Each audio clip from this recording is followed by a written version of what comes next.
Bertaubatlah, betul ya. Kita bertaubat ya. Semalam kita dalam maulid kita malam, salah satu di antara yang saya sentuh ialah tentang sekarang zaman waktu taubat. Taubat ini perlu. Taubat ini perlu sangat untuk kepentingan masa lampau dan masa silam, dunia dan akhirat. Taubat. Dengan taubat itu wajib. Nombor satu, tak ada orang bilang aku tak perlu taubat. Dan tidak ada orang boleh bilang atas perkara ini aku tak perlu taubat. Hatta ada ibadat pun kena taubat. Hatta ada ibadat pun dah kena taubat. Walau tak ada dosa pun kena taubat. Dan taubat adalah proses orang mukmin sampai akhir hayatnya. Taubat. Sudah ada pencapaian pun taubat. Firman Allah Ta'ala, "Idza jaa nasrullahi wal fath wa ra'aitan nasa yadkhuluna fi dinillahi afwaja fasabbih bihamdi rabbika wastaghfirhu innahu kana tawwaba."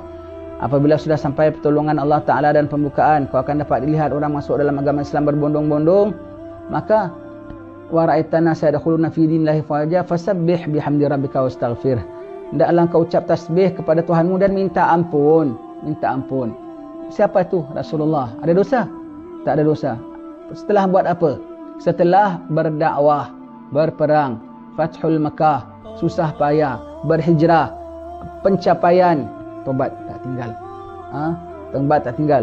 Sembahyang, Assalamualaikum warahmatullahi, Assalamualaikum warahmatullahi. Apa mulanya? Astaghfirullahalazim, astaghfirullahalazim, astaghfirullahalazim. Maka tidak ada satu bab pun orang mengatakan ini kita sudah clear tak perlu ditobatkan. Itu cakap orang sombong. Kalau orang mengatakan perkara ini tak perlu tobatkan. Semua perkara dah sembahyang, dah Assalamualaikum warahmatullahi pun astagfirullah, astagfirullah, astagfirullah. Nabi yang tak pernah berdosa, Nabi yang satu hari sekali istighfar. Dan Nabi istighfar bukan hanya setakat di mulut dia macam kita ya. Nabi istighfar dengan betul-betul merasai baginda minta ampun pada Allah Ta'ala. Nabi mengatakan tu tobat kamu, sungguhnya aku tobat satu hari 70 kali. Yang ada riwayat mengatakan sampai 100 kali Nabi sekali duduk tobat kepada Allah Ta'ala. Maka Allah Ta'ala sebut, ya ayyuhalladzina amanu tubu ilallahi taubatan nasuha. Wahai orang-orang beriman, dah beriman. Beriman tu lebih daripada Islam, dengan keyakinan dan dipraktikkan dengan amalannya sekali pun, tubu ilallahi taubatan nasuha. Taubat atas dosa-dosa kita yang silam cukup banyak, yang sengaja, yang tak sengaja ya, yang zahir dan yang batin. Yang sengaja macam-macam lah, yang tak sengaja macam-macam lagi macam-macam. Kemudian yang zahir, tinggalkan sembahyang, tinggalkan puasa, mengumpat. Yang batin, ujub, riak, takabur, itu semua tu wajib taubatkan ya. Bahkan itu lebih bahaya dan itu tak terkesan oleh manusia. Taubat, taubatan nasuha, taubat untuk segala dosa-dosa yang silam dan terampun segala dosa-dosa silam. Alhamdulillah, maka sekarang hatinya sudah bersih, bahkan dipancari hidayat oleh Allah Subhanahu wa taala, diberi taufik oleh Allah Taala, dapat terpimpin ke jalan Allah Subhanahu wa taala. Fungsi tobat. Maka dengan tobat ini dosa yang silam lepas, dapat mulakan era baru dalam keadaan suci dan terus masuk dalam suci. Itu peranan tobat. Kalau tanpa tobat dengan keladak-keladak kotor, macam mana nak proceed? Tak akan boleh proceed ya. Maka minta ampun pada Allah Taala, sudah bersih dari segala dosa-dosa kita, maka Allah Taala beri hidayat, dapat dengan taubat ini menghapus dosa yang silam. Dengan taubat ini mencegah dosa yang akan datang. Dengan hidayat pada Allah Ta'ala, dengan dah bersih hatinya, dah terang hatinya, nampak perbuatan yang dia buat dulu jelek rupanya. Nampak perbuatan yang dia buat dulu tu hina rupanya. Nampak perbuatan yang dia buat dulu kotor rupanya. Nampak perbuatan yang buat dulu tak manis rupanya. Berkat taubat. Berkat taubat ya, berkat taubat. Saya suka pesankan kita baca istighfar yang disusun oleh Imam Hasan bin Abdullah Al-Haddad, anak Imam Haddad ya. Kita baca istighfar. Kau jangan bilang ini bid'ah ni. Nabi pun tak ada susun. Pasal Nabi tak ada berdosa macam dia. Sebab itu Nabi tak susun macam dia. Dia rasa dia berdosa, sebab itu dia susun yang panjang-panjang. Kalau kau rasa itu bid'ah, tak macam Nabi, bagus. Maka kalau kau tak nak, kau bilang ini Nabi tak buat ni, betul? Maka kalau kau rasa ini tak betul, kau kena baca istighfar yang lebih panjang pada ini. Kau kena susun istighfar yang lebih panjang pada ini. Sebab apa? Dosa kau lebih banyak pada Imam Hasan Al-Haddad.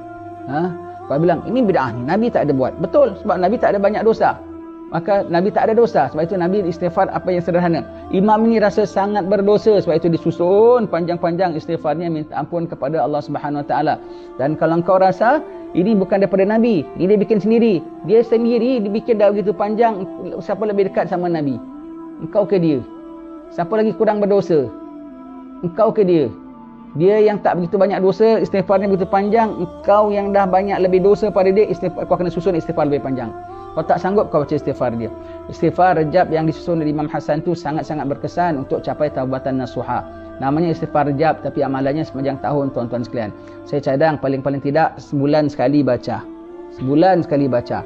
Sebagusnya seminggu sekali baca. Jadi dosa-dosa silam tu makin digilap, makin digilap, makin digilap. Dan untuk akan datang terhalang daripada buat dosa. Dengan berkat istighfar itu dapat hidayat pada Allah Ta'ala, jejik pada dosa dan terhalang daripada dosa. Sampai kadang-kadang nafsu kita datang balik. Maklum manusia, tengah lemah syaitan pun bisik. Dah lama lah, dah sekian bulan kau tak buat perkara ini. Dah dari bulan Rajab kau tak buat perkara ini. Adalah perkara tabiat kita yang keji itu. Kadang-kadang kita sanggup, tak apalah, nanti aku boleh istighfar balik lah. Tapi kau dah mengamalkan istighfar Rajab. Kau nak buat balik, kadang-kadang hati jelek, tak suka nak buat balik. Takut. Okey, alhamdulillah berkat istighfar tu kau rasa jelek. Kadang-kadang nafsu datang, rasa sanggup mengorbankan kesucian itu kerana nak puaskan nafsu. Tapi dengan berkat istighfar itu, dengan kau jadi orang terpelihara oleh Allah Ta'ala, takdir terhalang daripada dosa itu. Tengah nak pergi dansa, tahu-tahu PKP. Alamak, tak boleh. Tengah nak pergi main judi, tahu-tahu tangannya sengal, tak boleh kocok pakau. Umpamanya takkan nak kocok pakai mulut, umpamanya. Dan kalau dulu dia tak dapat gini, dia punya kecewa, dia punya gundah gulana, kenapa tak dapat ni buat kacau ni buat kacau. Tetapi kalau dia ada istighfarnya itu, dia tak buat, dia syukur, alhamdulillah Tuhan halang aku, kau tidak berdosa kembali aku hari ini, tetapi masih continue suci aku hari ini, syukur, alhamdulillah, astagfirullah, alhamdulillah, syukur berkat istighfar itu. Tuan-tuan terailah, khususnya tuan-tuan yang ada melakukan dosa yang tetap.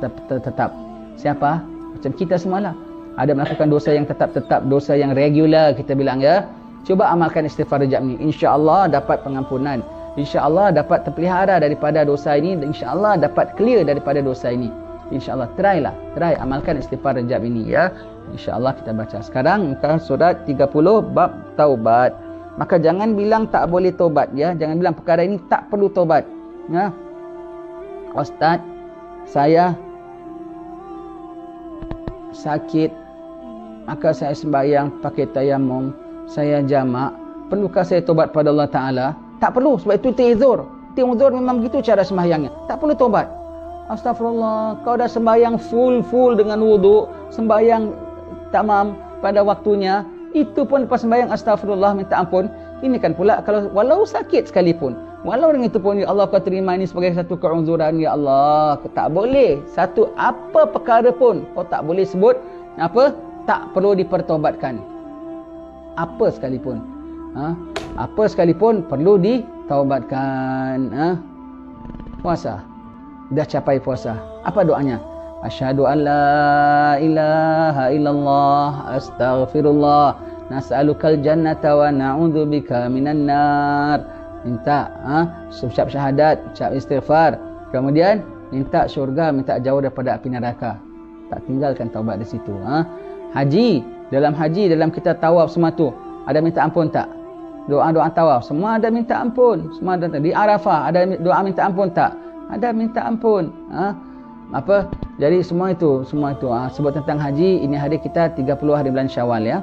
Sebulan lagi kita akan masuk 1 hari bulan haji. Kecil besar hati kita dapat berhimpun macam dulu ke tidak ya. Kita baca mulai malam Syawal, nanti mulai malam 1 Zulhijjah mula baca la ilaha illallah adadal layali wad duhur. Allah, jadi kita tak lepas satu musim ada amalannya ya. Ada amalannya. Lebih-lebih lagi zaman fitnah ini, jangan tak dekatkan diri pada Allah Ta'ala. Ada orang tahu kita suruh dia ada masalah macam-macam hal, macam cempisin manusia. Orang ada macam-macam masalah, jadi kita bilang cuba inti tobatkan pada Allah Ta'ala, mudah-mudahan segala dosa kita diampunkan, mudah urusan kita. Dia marah saya, awak ni cakap apa ni? Cakap baik sikit ni, jangan pandang orang sembarangnya, suruh orang tobat. Jangan pandang orang sembarangnya. Oh, rupanya dia waliah rupanya. Allah, aku ni salah cakap rupanya. Punya sombong. Suruh tobat dia tak nak terima. Tak nak terima. Cakap apa ni? Jangan cakap sembarang ni. Jangan cakap sembarang. Tobat tu cakap sembarang. Astaghfirullahaladzim. Untuk dia tu disuruh tobat tu mana cakap sembarang. Itu macam punya manusia pun aku ada jumpa. Yang orang buat amalan-amalan lantaran uzur. Agak-agak salah tidak nak kata. Tak ada itu uzur. Memang tak perlu tobat. Tak perlu tobat. Perkataan tobat tak boleh sebut. Tak perlu tobat. Angkuh tu namanya. Ghurur. Tertipu. Seolah-olah amalan kau dah confirm diterima oleh Allah Ta'ala. Tak boleh. Dah puasa. Dah sembahyang. Semua puasa istighfar. Tetap minta ampun pada Allah Ta'ala.